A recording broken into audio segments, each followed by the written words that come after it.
Hola, buen día a todos.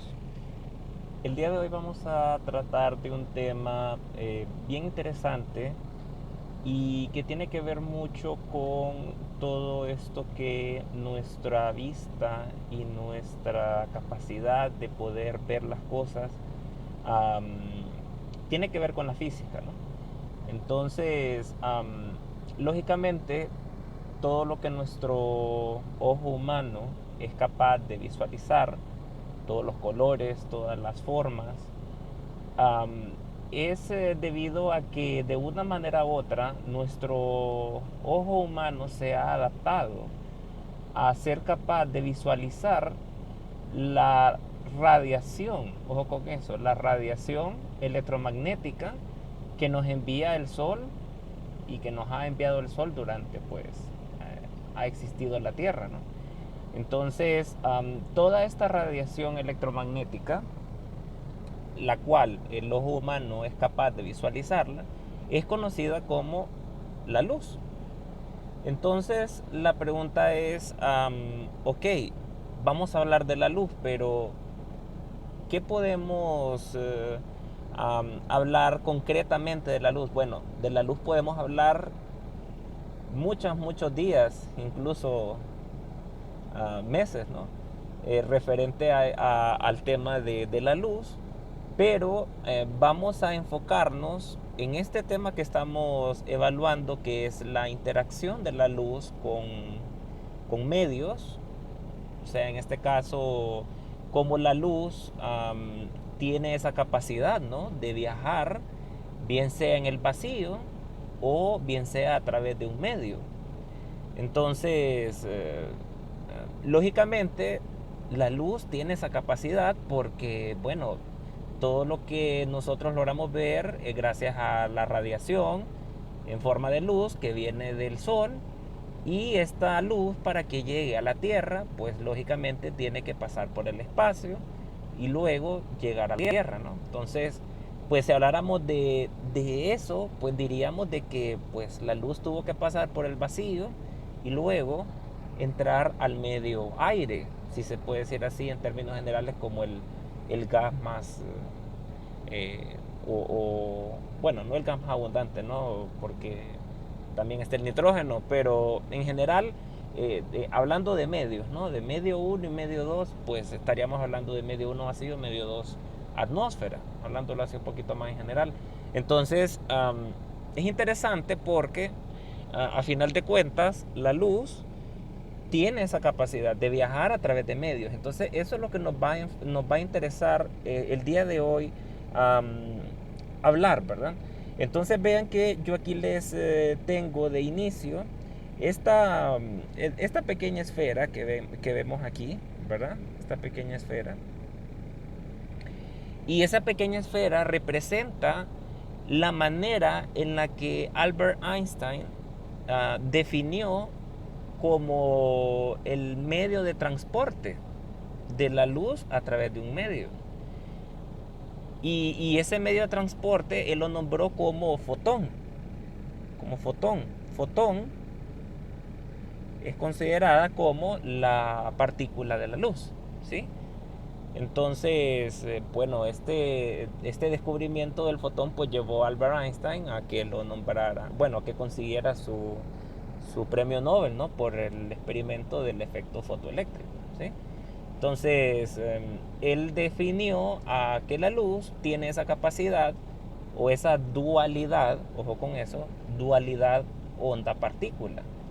Entonces, aprovechando eso de la dualidad onda-partícula, es que nosotros vamos a aprovechar ciertos comportamientos geométricos que ocurren cuando la luz se comporta como onda, y así también como cuando éste se comporta como partícula.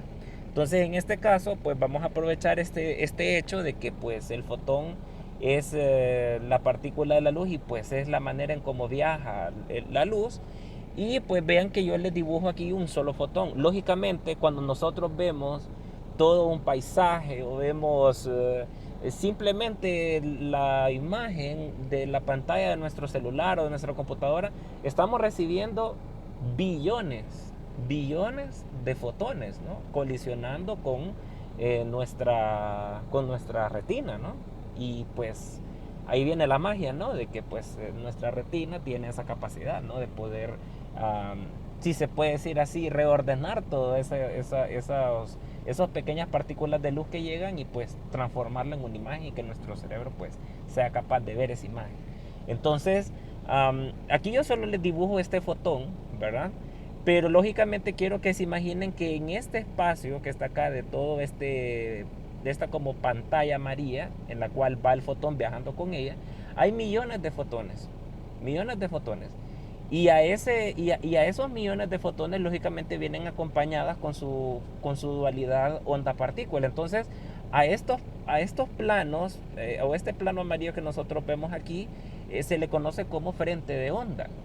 Y vean que el frente de onda pues tiene una característica muy importante, y la característica principal es de que pues lógicamente este plano de onda va a tener una velocidad, ¿verdad? Porque la luz tiene una velocidad. Y lo interesante es de que esta velocidad o esa dirección a la cual se están moviendo esos fotones, junto con todos los demás que están en ese plano, son perpendiculares a ese, a ese plano de onda, si se puede decir así, que ustedes ven ahí. Entonces, esa perpendicularidad nos va a servir mucho para poder demostrar una ecuación en la cual se rige el comportamiento de la luz en los medios. Ok, entonces, teniendo claro eso, la pregunta es, ¿cómo podemos definir la velocidad de la luz? Entonces, para poder definir la velocidad de la luz, normalmente en la mayoría de los libros de física, a la luz o a la velocidad de la luz se le atribuye una letra C, ¿sí? Esa letra C, pues, tiene que ver con este término, ¿no? De que también se le da la velocidad, que es la celeridad, ¿verdad? Entonces, aquí se le da ese valor C, ¿verdad? Hablando de la celeridad de la luz, ¿verdad? Pero en general cuando veamos C es porque estamos, pues, estamos hablando de la velocidad de la luz, ¿verdad? Entonces la pregunta es, ¿cuánto vale la velocidad de la luz? Entonces, lógicamente, la velocidad de la luz, y eso quiero que lo entiendan, la velocidad de la luz va a variar de acuerdo al medio en que nos encontremos.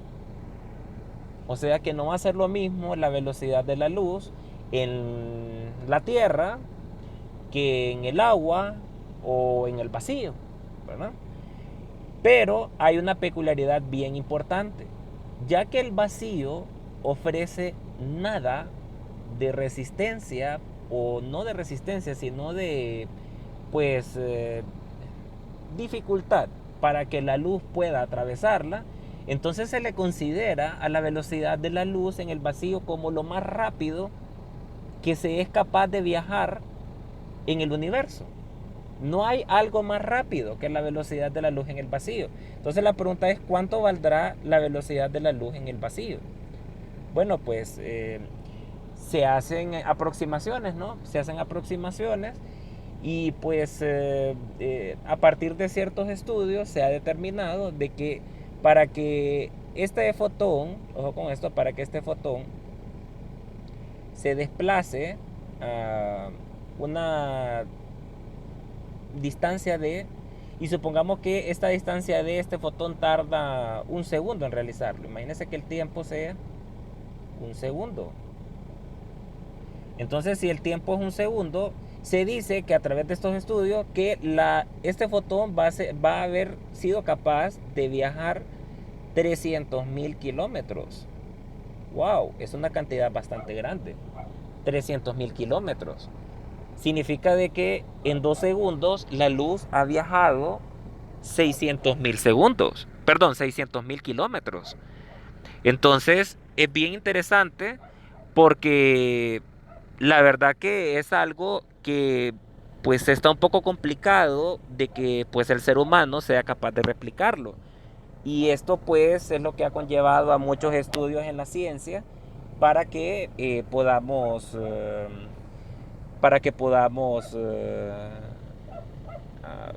si se puede decir así, que lo logremos hacer nosotros, ¿no? A través de algún sistema, ¿no? De que nos permita viajar a esa velocidad de la luz. Y pues me imagino que en su momento esto va a haber eh, o va a ser tema de estudio, ¿verdad? Para muchos científicos más adelante. Pero bueno, por los momentos sabemos eso. Entonces, si suponemos de que esta velocidad del vacío es constante, entonces, la velocidad de la luz en el vacío es constante, entonces yo puedo utilizar la aproximación de la velocidad cuando es constante, que es distancia entre tiempo. Entonces, si yo aprovecho esta relación, entonces yo puedo decir acá 300.000 kilómetros dividido entre un segundo, me da una relación de 300.000 kilómetros por segundo. Entonces, esto implica de que si yo vengo y lo convierto esta expresión en metros por segundo, un kilómetro son 1000 metros. O sea que tendría que poner 300.000 y agregarle otros 3 ceros más, metros por segundo. Y esto valdría la velocidad de la luz. Son 300 millones de metros por segundo. Es una velocidad extraordinariamente grande, ¿no? Entonces, esto si nosotros lo resumimos, podemos aprovechar la notación científica y contar la cantidad de ceros que hay. 1, 2, 3, 4, 5, 6, 7, 8. Entonces sería que el valor de C es 3 por 10 a la 8 metros por segundo. Y esa es la velocidad de la luz que nosotros vamos a utilizar de aquí en adelante. Entonces vamos a ver muchos casos y vamos a ver escenarios en los cuales esta velocidad es, o bueno, velocidades de ciertos medios se comparan con C. ¿A qué me refiero con esto? Si por ejemplo tenemos el vidrio, si tenemos el vidrio, o si habláramos de cuánto vale el C del vidrio, podríamos decir que muy probablemente sea una fracción de C. Imagínense que el valor de la velocidad de la luz en ese medio sea de 0.5 C. Entonces, no nos asustemos de que nos aparezcan este tipo de notaciones, porque pues si nos da este valor 0.5 C es porque la velocidad del vidrio, la velocidad de la luz en el vidrio va a ser 50% de 3 por 10 a la 8. O sea que sería, sin hacer un cálculo muy difícil, sería 1.5 por 10 a la 8 metros por segundo, ¿sí? La mitad de 3. Entonces, eso es una relación, como les digo, me lo acabo de inventar, ¿verdad? No les puedo decir si ese es el valor real o no, pero en muchos casos las velocidades de la luz en otros medios se da con respecto a la velocidad C, 0.5C, 0.7C, 0.8C. Entonces, acostumbrémonos a esa connotación, porque cuando nos den esa expresión es porque bueno, sabemos el número, ¿no? O sea, podemos calcularlo.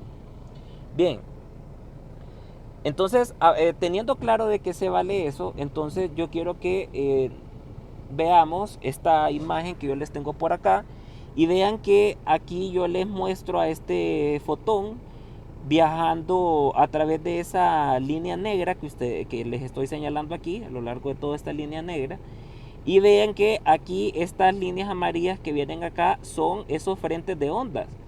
¿A qué me refiero con las frentes de ondas? Me refiero a que pues muy probablemente aquí en todas estas, en estos frentes de onda vengan millones, como les menciono, de fotones, ¿verdad? Vengan millones de fotones, no solamente ese color rojo, ¿no? Sino que vienen millones o billones. Entonces, lo interesante de esto es de que pues todos esos fotones pues van viajando en esos frentes de onda y vienen moviéndose en esa dirección. Entonces, como les mencionaba, si yo tengo acá, si yo tengo acá este frente de ondas y pues este viene viajando con esta velocidad, con una velocidad v, imagínense que vienen viajando con una velocidad v. Entonces vean que esta dirección que lleva ese frente de onda es perpendicular. O sea, hay 90 grados entre el frente de onda eh, y la velocidad que lleva ese fotón. Y vean que he sido bien insistente en hablar de eso, ¿no? De la perpendicularidad que hay entre estos dos, entre esos dos factores, ¿no? Entre la velocidad y el paquete de ondas, ¿no? Que viene viajando en esa superficie plana. En física esto también se le conoce como onda plana, ¿verdad? Pero no quiero ahondar mucho en detalles con esto porque la verdad esto tiene que ser algo fácil de entender, ¿verdad? Bien, entonces teniendo claro eso, la velocidad que viene viajando en esa dirección y que es perpendicular a ese paquete de ondas o ese paquete de fotones que viene ahí en ese plano. Entonces quiero que entiendan de que pues a final de cuentas cuando este choque con una superficie pues muy probablemente estos paquetes de onda van a comportarse y aquí supongan de que esto es mucho ojo con esto, supónganse que de aquí estamos hablando de una distancia d y esta distancia d tiene que ser la misma distancia d que hay acá. ¿Por qué? Porque recuerden que estamos asumiendo que la velocidad que lleva estos fotones es la velocidad de la luz y pues esto es constante, ¿no? Y esto tiene que ser del orden de distancia entre tiempo, ¿sí? Entonces, yo sin ningún problema yo puedo decir de que para calcular d o esa separación entre un paquete y otro podría ser simplemente la relación c por t, ¿verdad? Y esta relación la vamos a utilizar más adelante. Ok, ¿a qué es lo que quiero llegar? Pues si nosotros asumimos de que pues aquí viene otro, vamos a hacer más circulitos, imagínense que aquí venga otro fotón, y aquí venga otro, y aquí venga otro, y hagamos una infinita cantidad de fotones que vienen en esta línea, ¿no? Entonces vean que a medida que voy agregando más fotones en esa línea, pues se va formando una especie de haz, un rayo de luz. Entonces, de ahora en adelante, esos fotones que les acabo de dibujar se van a representar en un solo haz de luz, que pues normalmente para experimentos de este tipo se utilizan rayos láser, ¿verdad? Para simular las veces de esos fotones que van colisionando sobre esta superficie. Entonces, de aquí en adelante, nosotros vamos a aprovechar esa capacidad que tienen los fotones de moverse a través de esa línea que define el vector velocidad como un rayo, ¿no? Como un rayo, ¿sí? Entonces, este rayo de luz, pues al momento de que choque, pues va a interactuar con la superficie y eso es lo que quiero que identifiquemos en lo siguiente que tengo por acá. Entonces, bueno, antes de hablar de eso, yo les hablaba de que la velocidad de la luz cambia respecto a los medios. Entonces, aparece un término bien interesante que es el índice de refracción, mucho ojo con eso, el índice de refracción, y el índice de refracción se conoce en física como una letra n, y ese valor n se calcula a través de la relación c entre b. Y ustedes dirán, bueno, ¿qué es c? Bueno, c ya sabemos cuánto vale, ¿no? C sabemos que vale 3 por 10 a la 8 metros por segundo. Y la velocidad v que aparece aquí abajo va a ser la velocidad que va a tener en este caso el haz de luz en el medio en el cual se esté transportando, ¿no? Entonces, como les decía, esta velocidad v, y eso es una característica que quiero que la tengan bien claro, esa velocidad v que ustedes van a colocar ahí debajo, esa velocidad v siempre va a ser menor que c. Porque como les menciono, no hay algo más rápido que se pueda mover en el universo que la luz en el vacío. Entonces, si B siempre va a ser menor que C porque no hay algo más rápido que C, entonces definitivamente N, mucho ojo con eso, definitivamente nunca, N nunca puede ser menor que 1. Entienda eso, ¿no? O sea, si B es siempre menor que C, o sea, si B siempre va a ser menor que C, entonces este término de aquí abajo siempre va a ser un factor de C. Y si B es un factor de C, entonces la división de C entre un factor de C me va a dar siempre mayor que 1. Entonces N siempre va a ser mayor que 1. ¿Cuál va a ser el caso cuando N valga 1? Bueno, N va a valer 1 si y solo si el valor de la velocidad es el mismo valor de c. O sea, si en este caso yo digo la velocidad del medio es igual a la velocidad de la luz en el vacío. O sea que esto sería 1. Entonces, en muchos casos vamos a darnos cuenta, incluso en ejercicios que tenga que ver con el cálculo del índice de refracción, que al medio aire, que es en el que pues nosotros vivimos día a día, se le atribuye un valor de n aproximadamente igual a 1. Entonces, normalmente el n del aire se le asigna ese valor de 1. Pero mucho ojo con eso, no significa de que sea 1. Porque para que sea 1 tendríamos que estar en el vacío, tendríamos que estar en el espacio. Para poder decir el índice de refracción ahí es 1. Pero si nosotros estamos en otro medio que no sea el espacio, ese valor de n siempre tendría que ser mayor que 1. O sea que quizás aquí el valor del n del aire sea 1.0000 y algo, ¿no?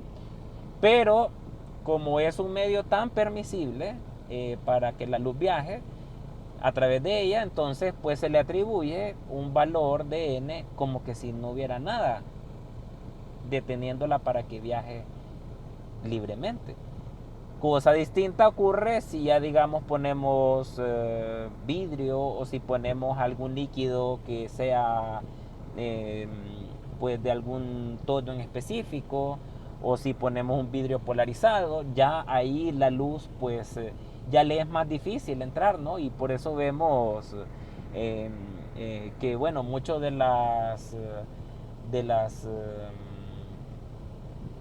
muchos de los experimentos que se están realizando hoy en día es para, bueno, o sea, al menos en este rubro de la construcción, ¿no? Se busca mucho utilizar materiales que pues permitan tener un control de la iluminación, en este caso jugar con esto, ¿no? Con este índice de refracción para que la luz que entre hacia el interior de un espacio pues sea pues de una manera posible agradable, ¿no? Entonces, volviendo a este tema, como les menciono, el n del aire creo que es 1.0003, pero como les digo, se aproxima casi a 1, pero no es 1. Entonces, no se confundan con eso, porque podríamos llegar a pensar de que el aire es igual al vacío, y no es así. Es solamente una aproximación que se hace. Bien. Entonces, esta ecuación la tenemos que tener bien clara porque la vamos a utilizar más adelante. N igual a C entre B. Como les menciono, N siempre va a ser mayor que 1 y B siempre va a ser menor que C. No nos olvidemos nunca de esa regla, ¿verdad? Bien, entonces ahora sabiendo eso, pues vean que aquí yo les traigo un escenario ya del medio 1 y a este lo voy a nombrar aquí, ¿no? Medio 1. Vean que perfectamente podría ser, no sé, podría ser este medio que tenga un color azul aire y este podría ser algún material plástico o podría ser alguna superficie de, podría ser agua, podría ser cualquier cosa, ¿no? Agua con, perdón, aire con agua o puede ser vidrio con aire, qué sé yo. Imagínense cualquier medio, ¿no? Pero el haz de luz está interactuando con esos dos medios, ¿no? Y mucho ojo con esto, ninguno de estos dos medios es el vacío. Nos olvidamos de que vamos a estar en algún momento en algún medio como el vacío. El vacío solo es un medio, solo es un valor de referencia que tomamos para poder calcular el índice de refracción. Pero como les digo, n siempre va a ser mayor que 1. Bien, Entonces, teniendo claro eso, vean que aquí empiezan a salir definiciones interesantes. Vean que en el medio 1 pues vamos a tener un índice de refracción N1 con una velocidad V1. En el medio 2 pues vamos a tener un índice de refracción N2 con una velocidad V2. Y vean que empiezan a salir estos ángulos. Y estos ángulos, vean que son ángulos muy importantes. ¿Por qué importantes? Porque a partir de estos cambios de ángulos es que podemos de una manera u otra aprovechar ciertas definiciones geométricas para poder realizar o plantear ecuaciones que nos permitan eh, conocer los valores de los índices de refracción en ambos medios, o qué es lo que ocurre con la luz, ¿verdad? En esos medios. Entonces vean que aquí comenzamos a titular, ¿no? A teta 1 le vamos a nombrar como ángulo incidente. ¿Por qué ángulo incidente? Pues porque vean que incide en la interfaz o en la frontera, ¿no? De estos dos medios. Incide en la interfaz del medio 1 con el medio 2. Este se llama interfaz, ¿verdad? Vean que luego aparece teta R, que es el teta R. Pues el teta R lo vamos a conocer como el ángulo reflejado. Y vean que hay una condición bien interesante con teta incidente y teta reflejado. Se dice que teta incidente es lo mismo que teta reflejado. O sea que normalmente cuando nosotros, y eso pues, si por ahí tienen algún láser, ¿no? O algún puntero para hacer alguna presentación, yo los invito a que ustedes hagan pruebas y coloquen alguna superficie, algún espejo o algo, y traten de que ese láser encenderlo y presionarlo y que se vaya y diríjanlo a través de un ángulo, ¿no? Como una inclinación de ese láser sobre ese espejo. Y van a darse cuenta de que exactamente con ese mismo ángulo que ustedes están incidiendo sobre el espejo, se refleja en otro punto de algún espacio en que estén, quizás en una pared o en algo, pero van a darse cuenta que el haz o ese láser refleja con el mismo ángulo con que ustedes están haciéndolo incidir. Entonces, esto ustedes lo pueden comprobar en su casa, ¿verdad? Lo pueden comprobar con cualquier instrumento que ustedes tengan que pueda emitir luz, ¿verdad? Entonces, con respecto a esto, creo que no hay mucha complicación, solo que tengan mucho ojo, ¿verdad? Que a pesar de que teta 1 sea igual a teta R, no significa de que esto sea perpendicular. Mucho ojo con esto, tendemos a confundir eso. ¿Qué me refiero con esto? Imagínense que teta 1 fuera 30 grados. Si teta 1 es 30 grados, entonces teta R también es 30 grados. O sea que este ángulo que está aquí no es 90, sino que sería 60 grados. Y 60 grados no es 90. ¿Me explico? Entonces mucho ojo con confundir esos términos.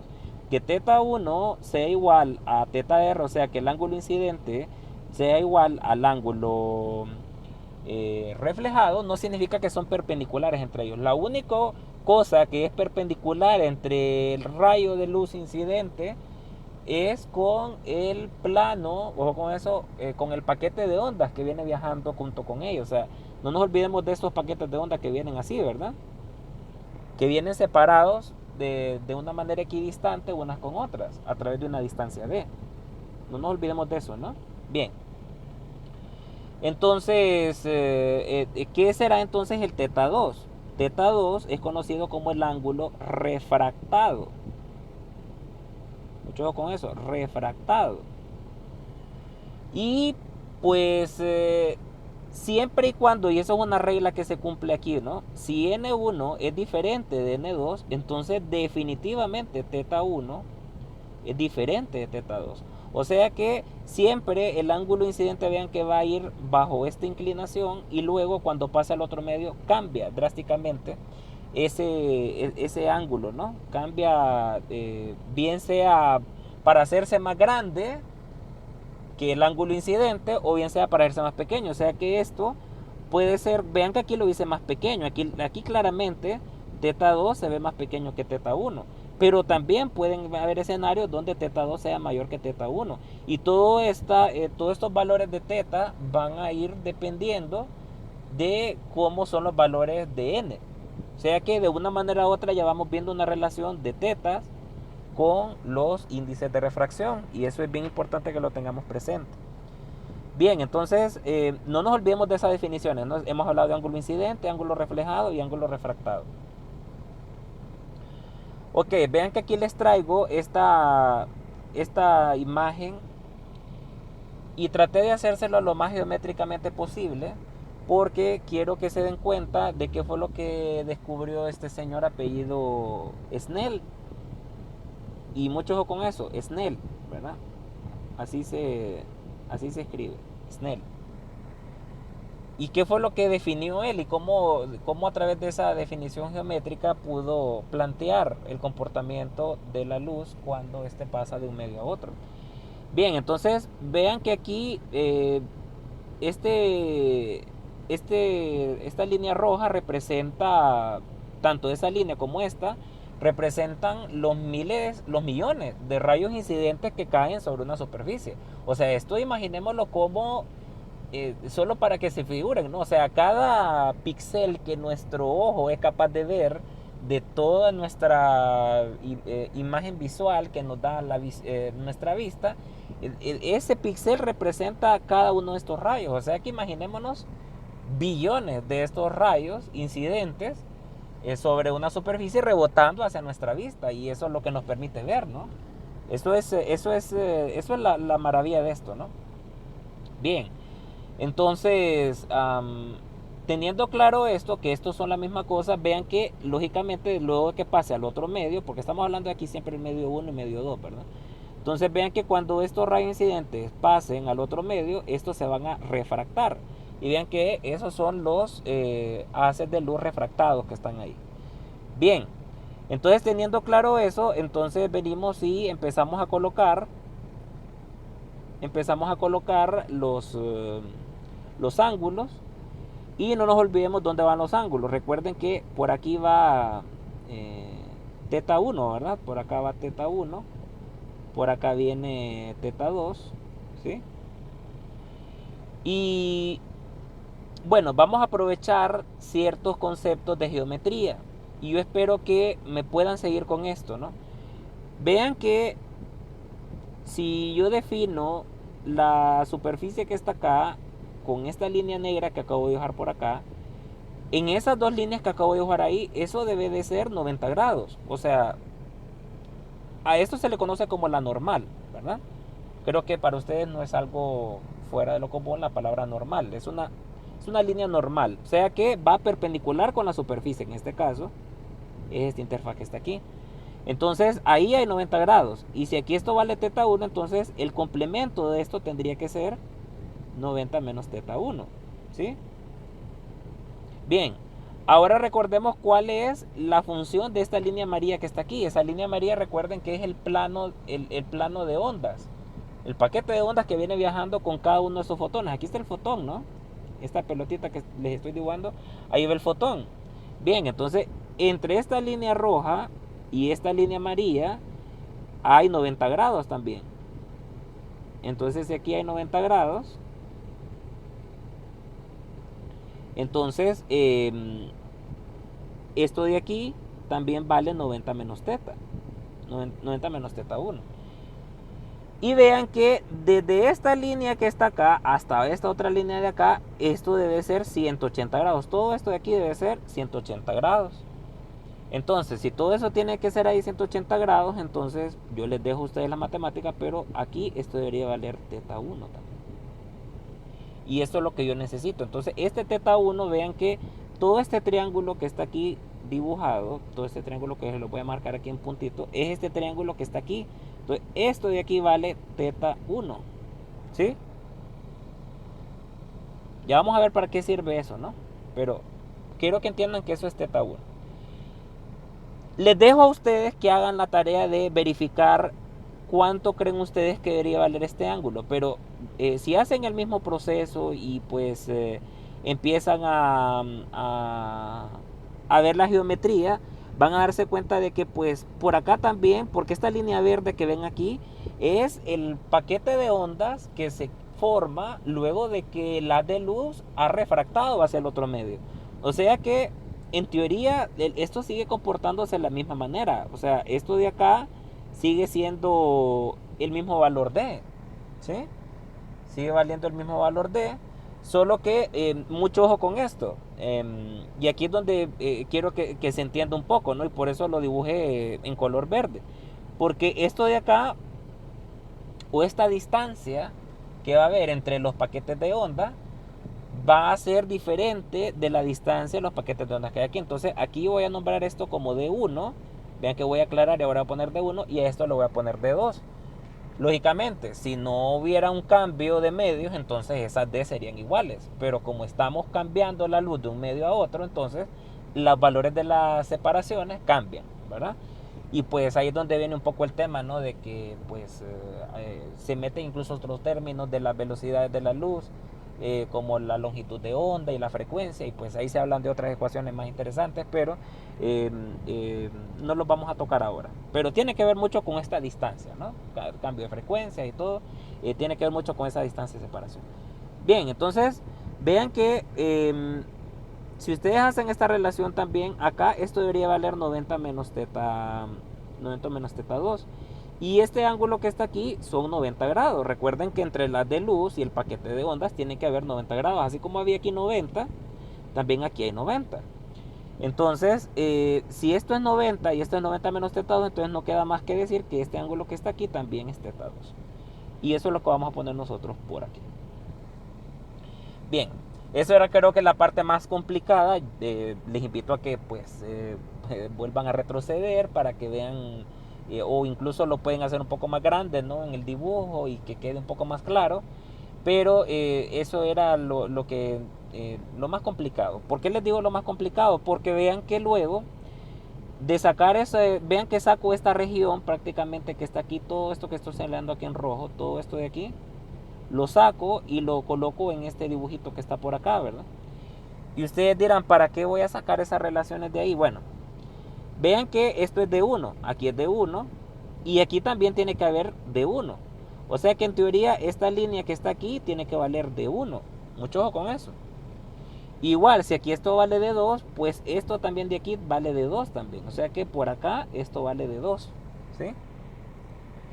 Entonces, mucho ojo con esto porque de acuerdo a esos valores, vean que hay algo en común que comparten estas figuras geométricas. Porque si ustedes son bien observadores, van a darse cuenta que por aquí hay un triángulo rectángulo y por aquí hay otro triángulo rectángulo.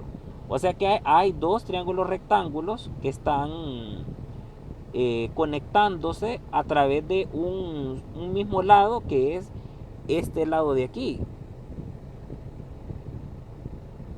Vamos a tratar de dibujarlo, este lado de acá. Este lado que les he dibujado en color verde oscuro es el lado que comparten. Y le vamos a nombrar, no sé, nombrémosle X, ¿verdad? Pero a final de cuentas, vean que ese valor de X viene a representar como la hipotenusa. La hipotenusa de todos esos dos triángulos, tanto del triángulo 1, que le vamos a nombrar aquí triángulo, bueno, nombrémosle triángulo 2 porque hablamos de dos, ¿no? Entonces, triángulo 2 y triángulo 1, ¿sí? Entonces, si hablamos del triángulo 1, vean que yo podría aprovechar al seno de teta y decir seno de teta 1. Sabemos que el seno de teta 1 es lado opuesto sobre hipotenusa. ¿Cuál es mi lado opuesto? D1 sobre H, sobre X, perdón. Y si hablo del triángulo 2, entonces yo diría el seno de teta 2 es lado opuesto. ¿Cuál es el lado opuesto? D2. Sería D2 sobre la hipotenusa, que en este caso también sería el mismo valor de X. Entonces mucho ojo con esto, porque vean que yo puedo reordenar esta ecuación y decir de que X es la relación de D1 sobre el seno de teta 1. Y yo puedo decir de acá de que X también es la relación D2 sobre el seno de teta 2. Entonces esta expresión de acá la voy a utilizar y lo voy a igualar, porque vean que si X es esto y también es esto, entonces lo puedo igualar. Entonces yo voy a decir D1 sobre el seno de teta 1 es igual a D2 sobre el seno de teta 2, ¿sí? Pero que D1, recordemos lo que yo les hablaba de cuánto valía D1, ¿verdad? o cuánto valía D. Vean que D yo les decía que valía C por T. Entonces yo aquí, lógicamente, cuando yo les hablaba ahí de C por T, yo les hablaba de la velocidad de la luz en el vacío, ¿no? Pero si yo les hablo de D1, pues D1 tiene que ir relacionado con la multiplicación de la velocidad por el tiempo, pero hablando de una velocidad que tiene la luz en ese medio, ¿no? V1. Y vean que le dejo la variable t.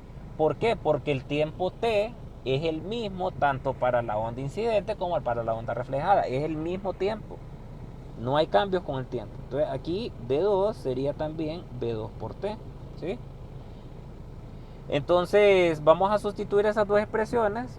Y entonces en vez de poner D1 voy a poner V1 por t dividido entre el seno de teta 1. Y esto va a ser aquí también V2 por t dividido entre el seno de teta 2. ¿Sí? Entonces vean que el tiempo se cancela y me queda la expresión V1 sobre el seno de teta 1 es igual a V2 sobre el seno de teta 2. Esta ecuación es válida. Si ustedes conocieran las velocidades y los ángulos, también podrían utilizar esa ecuación, solo sabiendo ver. Pero Snell redujo un poco más esta expresión y lo dejó dependiendo de los índices de refracción. Y si ustedes recuerdan, decíamos de que n, que es el índice de refracción, es la relación C entre B. O sea que en teoría B, si yo despejo para B, B sería la relación C entre N. Mucho ojo con esto. Entonces si B es C entre N, entonces B1 va a ser la relación C entre el medio 1 sobre el seno de teta 1. Y esto va a ser igual a C, sí, C sobre N2 entre el seno de teta 2.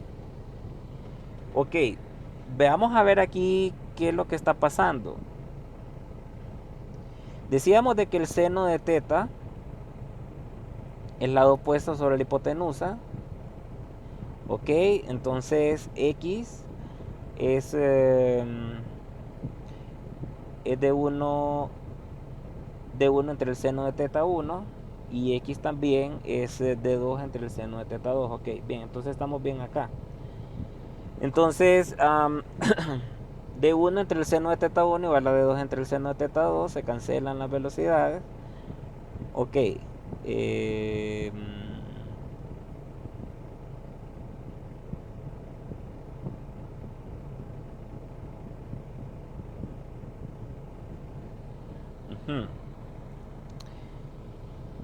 vamos a ordenar aquí un poco antes de hacer esta sustitución.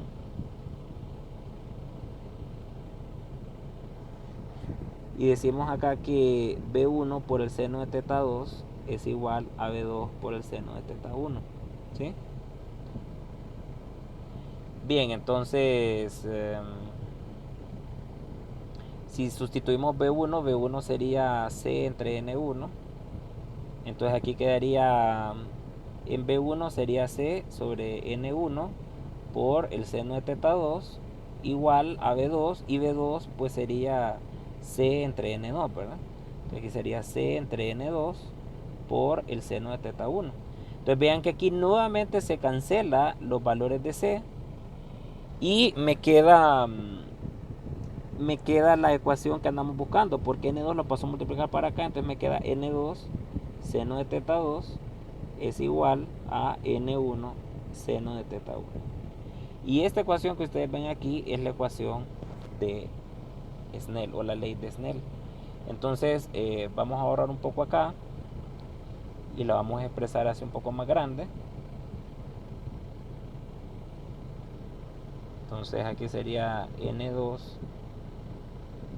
bueno, sería N1 seno de teta 1 igual a N2 seno de teta 2. Y ahí ustedes tienen la ley de Snell.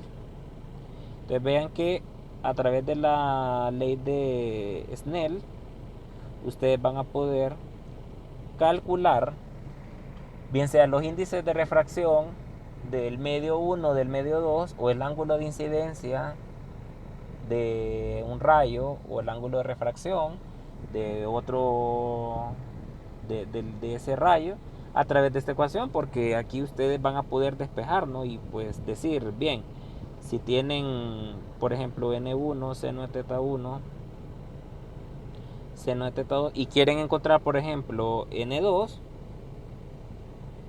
entonces n2 despejando sería n1 seno de teta 1 dividido entre el seno de teta 2, ¿sí? Y ahí ustedes pueden encontrar n2 a partir del medio 1 y de los ángulos de incidencia y refractados, ¿sí? Igual si quieren encontrar para n1, pues simplemente despejan para n1, pasan este término a dividir, etcétera. Lo complicado algunas veces es cuando nos piden, por ejemplo, los ángulos, ¿verdad? Imagínense que yo les pidiera el ángulo teta 2, ¿sí? Entonces, pues lo primero es pasar este n2 a dividir, sería aquí n1 entre n2 por el seno de teta 1, esto sería igual al seno de teta 2.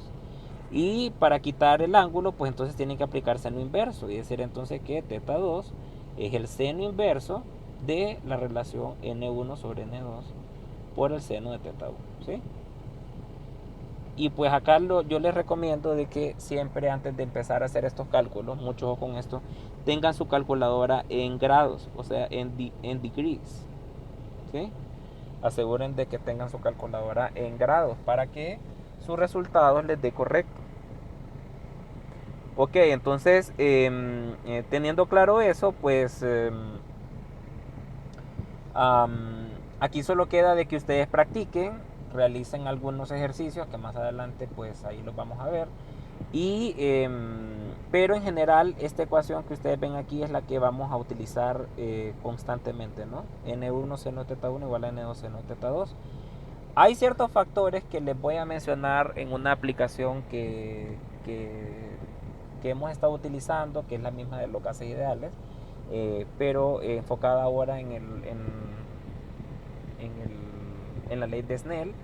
Y ahí les voy a hablar de un fenómeno bien interesante que es la reflexión interna total, se le dice, ¿no? Y eso es cuando pues prácticamente el haz de luz no se refracta, sino que se queda en la interfaz, pero es simplemente una adaptación que vamos a ver de las ecuaciones, de esta ecuación que vemos aquí. Bien, entonces espero que repasen bien todo esto. Les he dado una pequeña introducción de todo lo que es la ley de Snell y todo lo demás. Y pues en el próximo video pues vamos a realizar una práctica enfocada en este tema para que podamos reforzarlo y comprenderlo de la mejor manera. Muchas gracias.